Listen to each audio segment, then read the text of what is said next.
The Bible tells us in the book of Romans, in Romans chapter 1, verse 25, we're going to be studying the book of Romans throughout this week while we're here. Fantastic book. Because, we're all looking for something, aren't we? We're looking for something in life. And we pick this thing at World's End. We pick the pirate thing. We'll talk about that in just a moment. But in Romans 1:21 through 25, it says they did not know God, but they did not honor Him as God.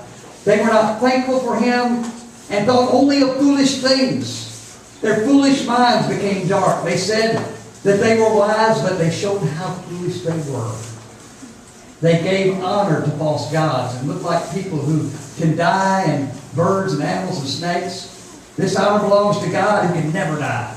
So God let them follow the desires of their sinful hearts. And that's where the problem comes. And then verse 29 to 32, they're full of everything that is sinful and want things that belong to others. They hate people who are jealous. They kill other people. They fight and lie. They do not like other people and talk against them. They talk about people and they hate God. That's the life that we live. We pick this theme of powers at World's End, the last days. We are living in them. Does anybody know what the last days are anyway? Biblically speaking. The last days in the Bible are the days that followed Christ. When Christ died, we started the last days. The last days will end when Jesus comes back. We're living in the last days. And so you've got to choose the journey that you want to go on. You have to pick the path that you want to go. Greetings. 'Tis a fool who seeks to find the locker. But your fate is not sealed. First, you must choose your course. But choose wisely, my seafaring friend. There be many dangers that lurk beneath darkened waters. You're going to have some choices to make in life. Now, on the back of your shirts that you got this week, what's on there? Think about it. What is that? The skull and crossbones. I did some research in doing my lesson to get ready for this. Do y'all know where the skull and crossbones came from? I thought it was interesting when I found out. It's not the original pirate symbol. Skull and crossbones were actually originally began as a marker to mark a graveyard.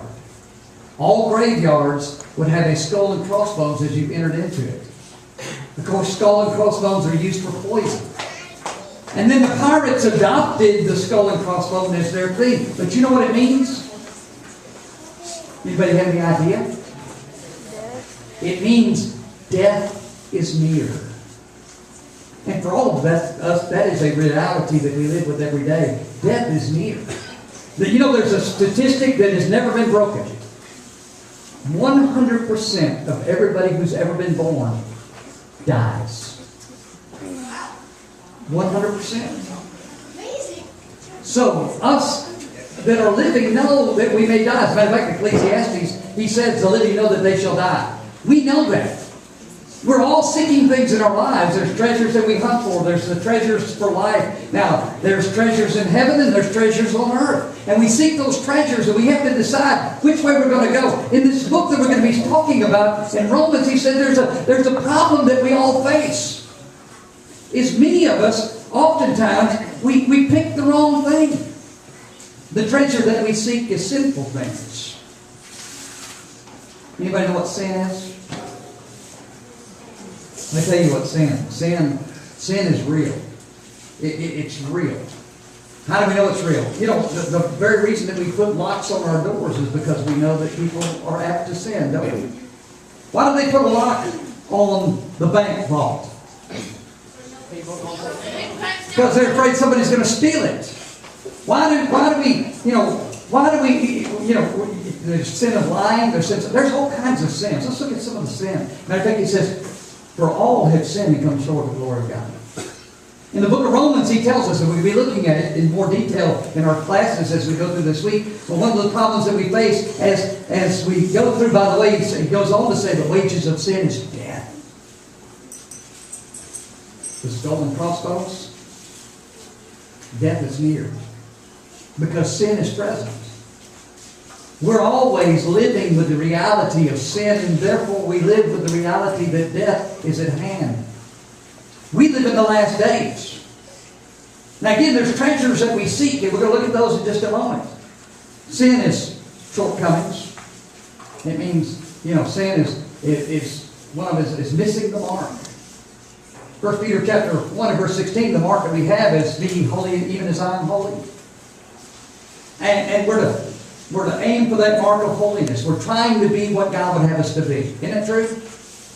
But that's why we're here. We're trying to learn to be better for God. But oftentimes we don't choose the right thing. We choose to go opposed to what God wants. And so we miss the mark. 1 Peter, be ye holy. How many of you are just holy all the time? If you raised your hand, I'd say, well, try lying, because the Bible says we all sin and fall short of the glory of God. We all miss the mark. And so we all miss holiness. I don't care who you are. You're sinful. Your mama sinned. Your daddy said we're all sin. We all sin. Your great-grandmother sinned. We all sin. We all have one common thing. Is we were born of man and we go into sin.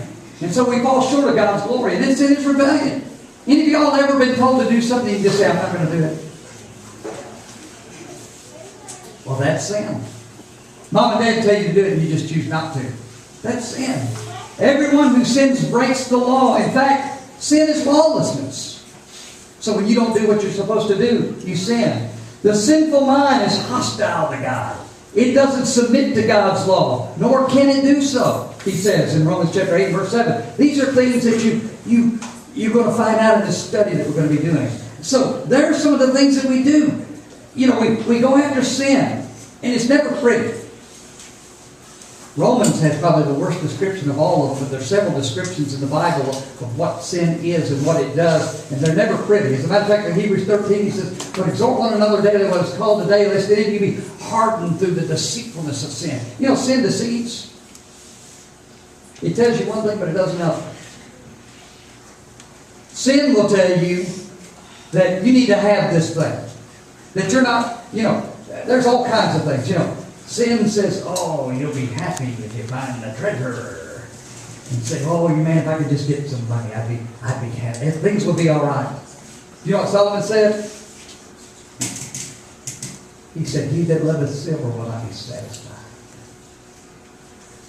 Jesus said, what shall a man... He says, what good would it do if you gave the whole world and lose your own soul? What shall a man give in exchange for his soul? A lot of people would exchange it for money. Or power. I'm going to rule the world. I've got the power. Nobody can stand against me because I have... Now, by the way, this is real. Let me show you that before I pass that. That is real. But that's why we seek for power and control. It's a real toy.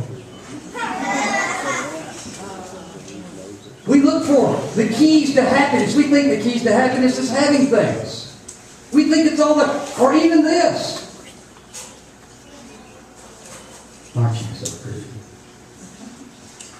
We look in the mirror and we think, oh, if I could just get all this, if I could just have everything, if I get myself all pretty, everything will be all right. Some pretty girls. One of the, I work for the ambulance service. And, you just see so many things with young people. One of the worst things I went to was it was 2 years ago.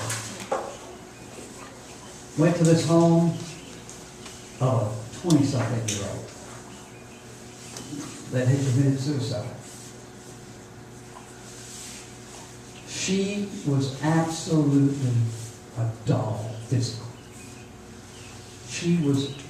The girl was beautiful.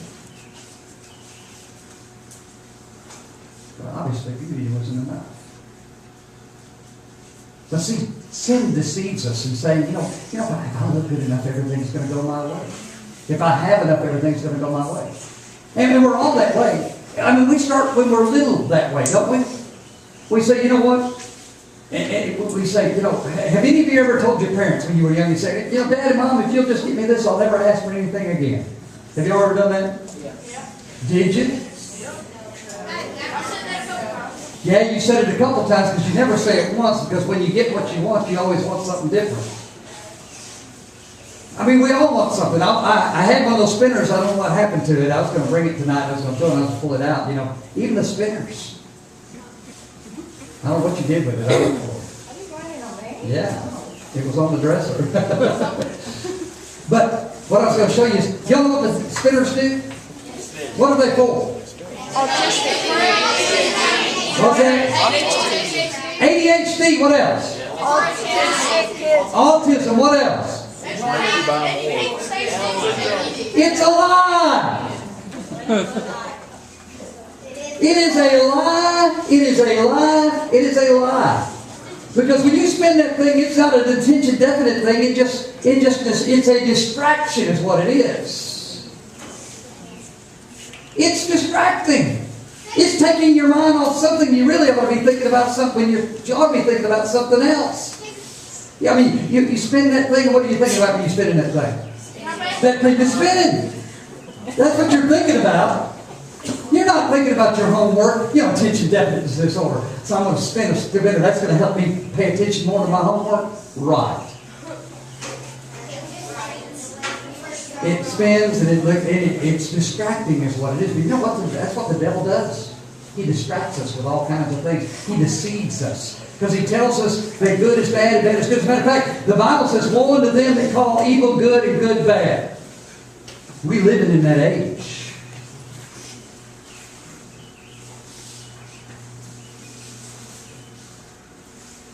Where's Nick? Is he not down here? Good, I can talk about it. He's not down here. I called him the other day. I said, Nick, I didn't know that South Green had gotten as liberal as they are. He said, what are you talking about? Well, he had a girl in one of the boys' cabins and a boy in one of the girls' cabins. I said, is this one of those gender identity things or something? Of course, he just messed up. But, you know, but in today's age, that's what they think. Oh, you know, just decide for yourself. Yeah, right. Let me tell you something. You're a girl. Don't let anybody tell you different. You're a girl. You're a boy.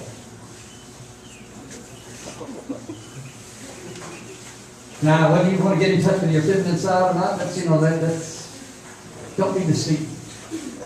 And don't let people tell you that right is wrong and wrong is right. You know, he says here, he says, why should you be stricken again? You will revolt more and more. The whole head is sick and the whole heart faints. Describing sin. Then he goes on to describe sin, Isaiah 1, 5 and 6. From the sole of the foot, even the head, there is no soundness in it. But wounds and bruises and putrefying sores, they have not been clothed or bound or soothed with ointment. He's describing what sin does to it. He said it just messes up your mind. It makes you think wrong. I mean, you watch TV so much in your mind, you get to thinking that things, again, that are wrong or right. Then he goes on. But it happened unto them according to the true proverb. The dog has turned his own vomit again, and the sow that is washed is wallowing in the mire. You ever seen a dog throw up? Yuckity, yuck, yuck, yuck. It's bad enough. You know, I work ambulance. I can deal with the blood and guts. I hate when people throw up. We have what we call innocence bags, and there's just filler bags, puke bags, in our trucks with us. But can you imagine being sick? You know, we call it dog sick. You know, this dog will get out here and there's a possum got run over on the road. You get out there and eat on that possum. It might have been out there laying there for 3 or 4 days and it's swelled up and it's stinking and all this. And he'll eat some of that and it'll make him sick and he'll.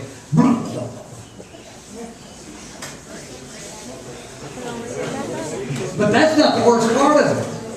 He's gotten rid of what's made him sick.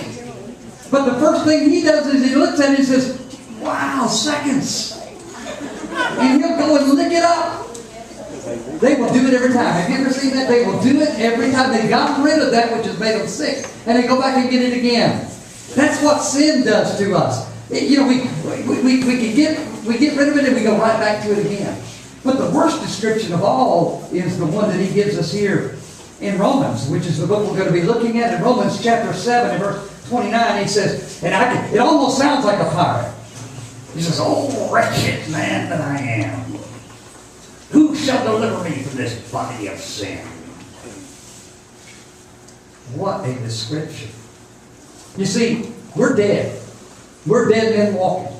In our sins, we are lost without Christ. He talks about us being dead, though we living. But here in Romans, he describes a horrible thing that sin will do. You get in sin, you think it's good, and it's not so bad to start with, but it just gets worse and worse. If that's a good word. Worse and worse. It just gets worse.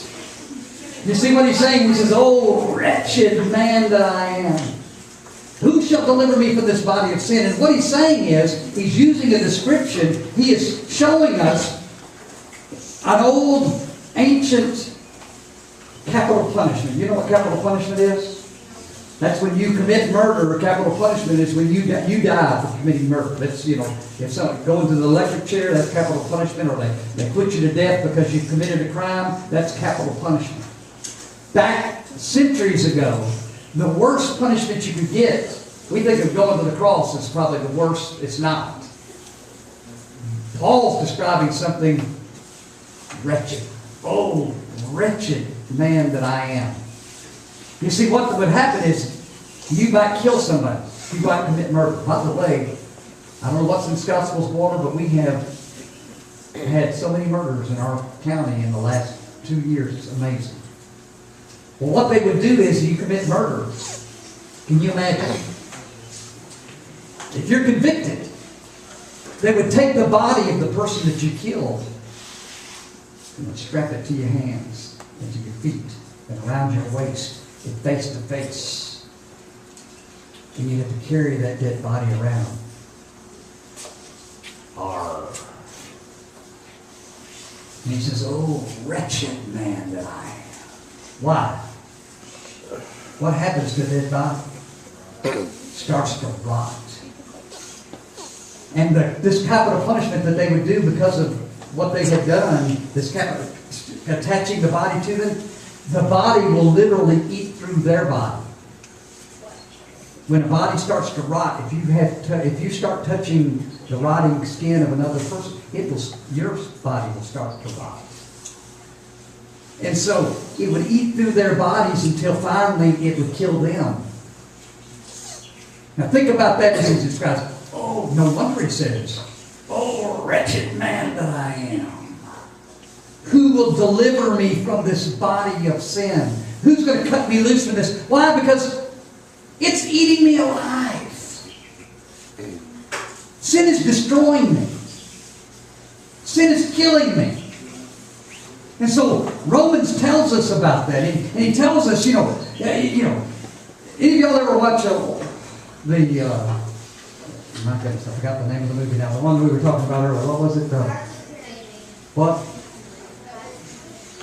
Angie? Oh, do not seek the treasure. Now, what's the name of the movie? Oh, brother, where are you? Yeah, oh, brother, where art thou? And the movie goes, "Don't seek the treasure.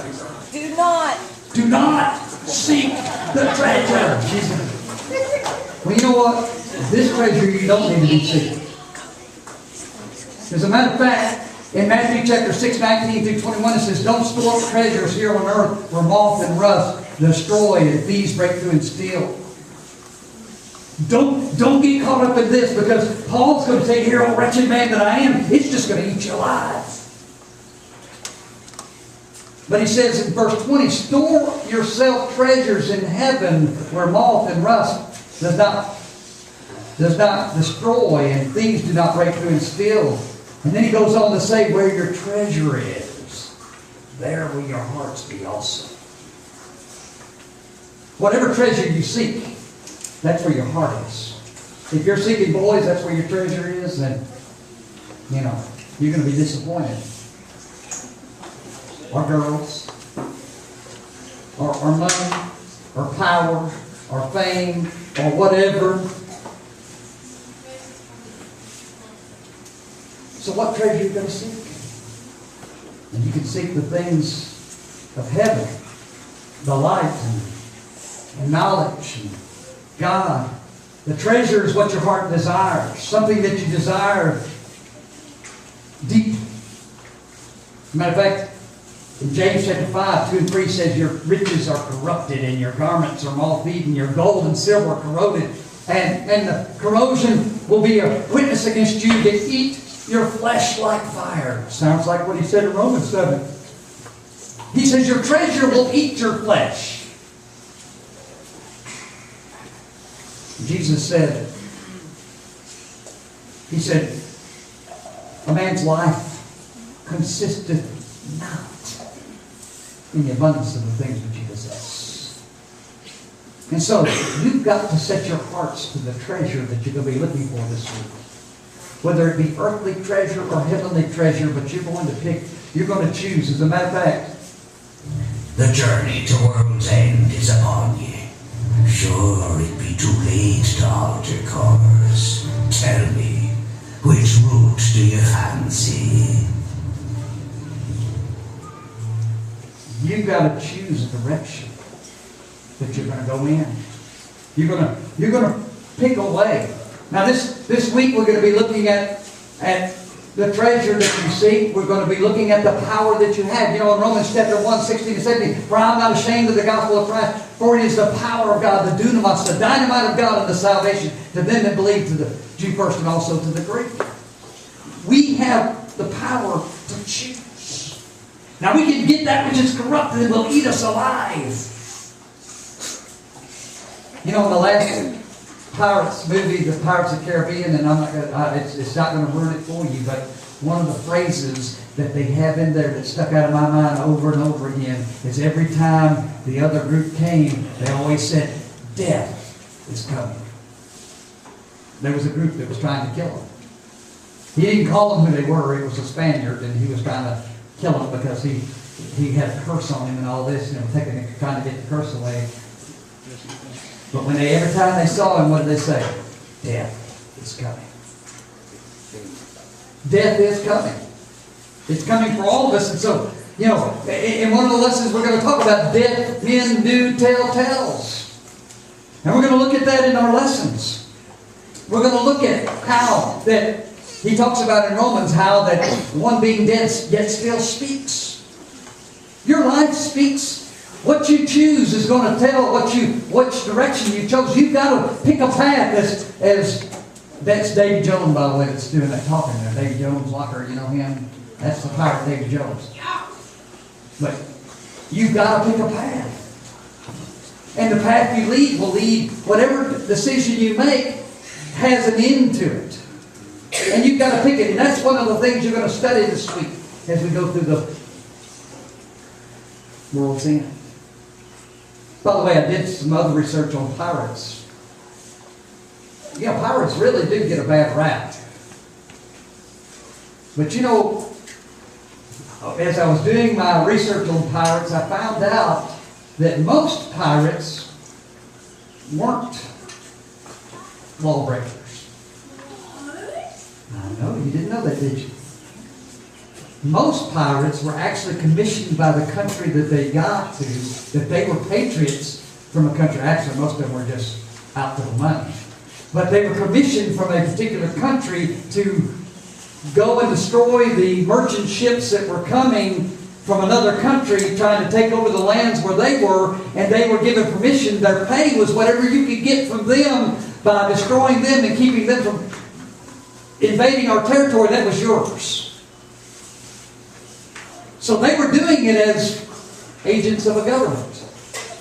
They were serving their masters. Now again, a lot of them were driven by greed, but they were driven for the treasure, but they were doing it for noble, what you couldn't even call a noble cause. By the way, another fact that I found out about, any of y'all ever heard of Blackbeard? Yeah. He was one of the worst pirates ever, they say. But again, getting ready for this, doing my research, I watched the Discovery Channel that had about Blackbeard. Did you know Blackbeard never killed a person? Never killed a person. He used intimidation, the deception that we talked about earlier. He used deception to scare them. And most of the ships would, because of his reputation, because of the stories that he created, would surrender without him ever having to kill a person. So he personally, now some of his crew might have killed a few, but he never killed anybody. I thought that was interesting. That's the power of deception. That's what sin will do. It'll make you believe something whether you like it or not. Cast a weather eye on the tides, mate, for 'tis not enough to live like a pirate. You must be prepared to die like one too. And one of the lessons that you're going to get this week is on the idea of, is the Christian life for me? I love that statement today. It says if you're going to be a pirate, you're going to live by it. If you're going to live like a pirate, you're going to die like a pirate. Now, if you take that in and turn it around in your Christian life, if you're going to be a Christian, you've got to live like a Christian, and you need to die like a Christian. Well, in the book of Romans, as you're going to study through here, Romans chapter 12, he says, in verse 1 and 2, it's one of the main verses we're going to look at. Therefore, I urge you, brothers and sisters, in the view of mercy, to offer your bodies a living sacrifice, holy and pleasing to God. This is your true and proper worship. Do not conform to the pattern of the world, but be transformed by the renewing of your mind. And he says, then you will be able to test and approve what God's will is, His good, pleasing, and perfect will. You see, what you're going to be doing this week is you're going to go through and you're going to make a choice. Now, I don't know what you're going to choose by the end of the week. But I do know that the choice that you make can make a difference in eternity. I almost thought about doing it. I didn't have time to put it together, but I was going to put together a rope and have one of you get it and go out to the end. I think y'all have seen that illustration before. But when you think about your lives, I think the oldest camper we have here is, the camper is 18. The youngest camper we have here is how old? 7? Camper. Oldest is 7. Do you know? Youngest. Did you know our 18-year-old? You're going to be making decisions in the next 4 years that will affect the rest of your life. If you go to college, you may decide not to go to college and start work now. But the decisions that you make in the first 20 years of your life is just a small. You know, I'm 61 years old. I said I'm 61 years old. I'm 61 years old. Thank you. You know, not like my young son back here. He's, you know. But 61. You know, if I do good, the Bible says I might live, the average is 70. I've only got 10 more years. Or by reason of strength, he says maybe 80 years. But even if I live 90 or 100 years, where I am today mostly was determined what I decided when I was 20. Have you ever thought about that? So as he said, there's a road to choose, and you've got to choose it this week. There's a path that you can take. Now you can, you know, Jeremiah said this, for me and my household, we will follow the Lord. And the Old Testament said, choose you this day whom you will serve. Whether the gods of your fathers or the God of Abraham, Isaac, and Jacob. In other words, the true God. You get to make that choice.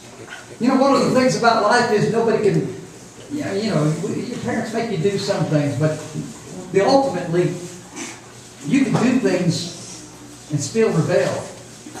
Have you ever done something for mom and dad, but you know, in your heart you really wasn't doing it? You know, I may be taking out this trash, but in my heart I'm still sitting watching TV because I'm just mad. Have you ever done that? Yeah, you have. So you got to choose. You've got to choose whether you serve the Lord on your own free will. This week you're going to be given the opportunity, but your life, throughout your life, you're giving those choices. We want you to learn this week. We want you to experience what the true life is. But you're going to have to choose. You're going to have to pick. You're going to have to do some things. But we are living at the world's end. And that doesn't mean that, tomorrow we're going to flip the switch and everything's gone. But tomorrow things could change. That's for sure. And Sherry tempers. You got to make a choice.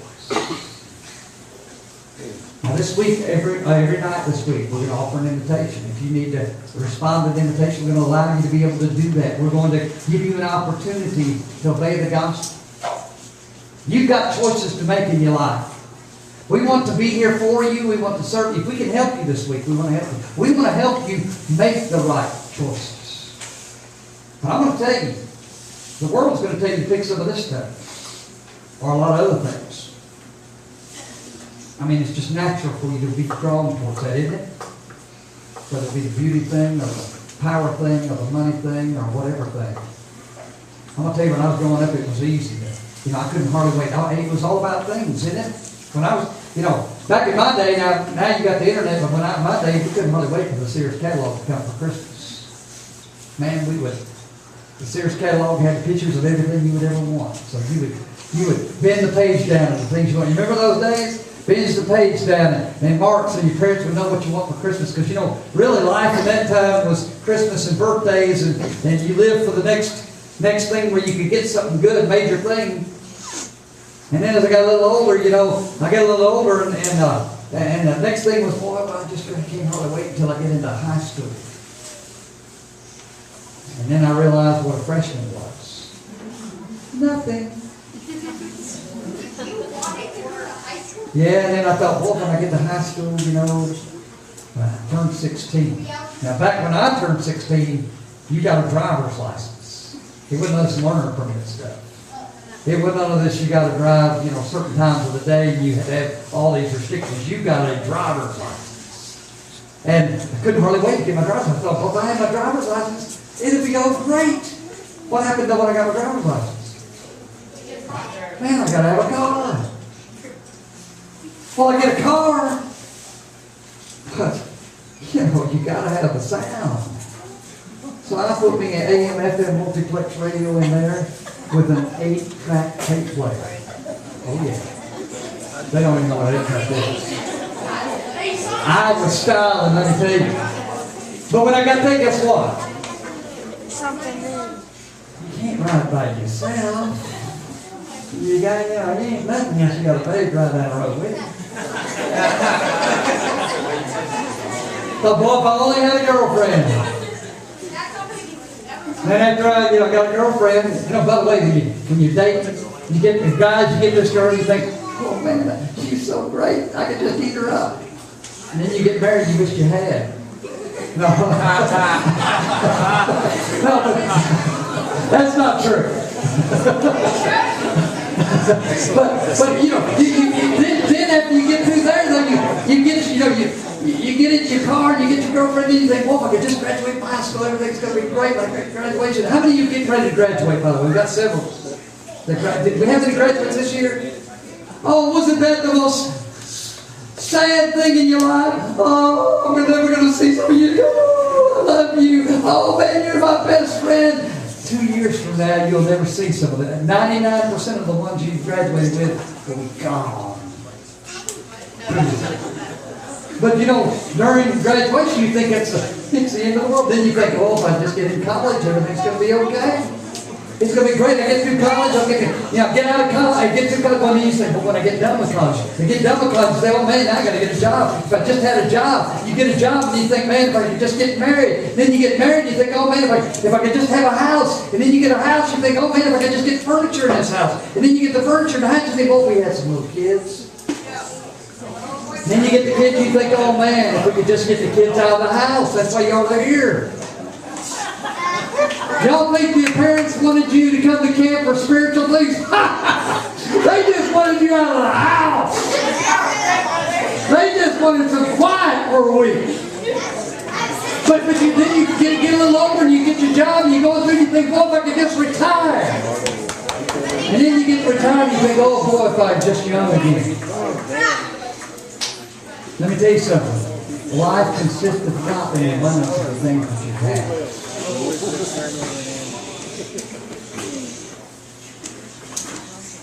Jesus said, I came to give life and give it more abundantly. You can have abundant life. Fullness of life, he says. Wouldn't it be great? And by the way, he says fullness of life has nothing to do with any of this stuff. Fullness of life is finding his will and fulfilling it. Now this week you're going to learn that. But tonight you have the opportunity. Some of you are dragging around a dead body. You are. And oh, wretched man that you are. Who will deliver you from this body of sin? Let me tell you. Jesus Christ. Paul goes on to tell later on how that he was freed by Christ. If you've got sin in your life, it will eat you up. But you can take care of that. If you believe in Christ, will enter the turn from your sins, confess your faith, be baptized. If you will serve Him, if you've got sin in your life, it says if you confess your sins, He's faithful just forgive you your sins. If you will let God have first place. Matter of fact, He says, seek first the kingdom of God and His righteousness. And the neat thing about what He says there is, all these things will be added unto you. By the way, there's nothing wrong with having things. It's if that's what you seek first. But He says in Matthew 6:33, seek first the kingdom of God. Are you? Of course, you've made the first step. You're here. And we're glad. And we're excited about this week. But we're going to give you the opportunity now if anyone needs to respond. As we stand, we offer the invitation.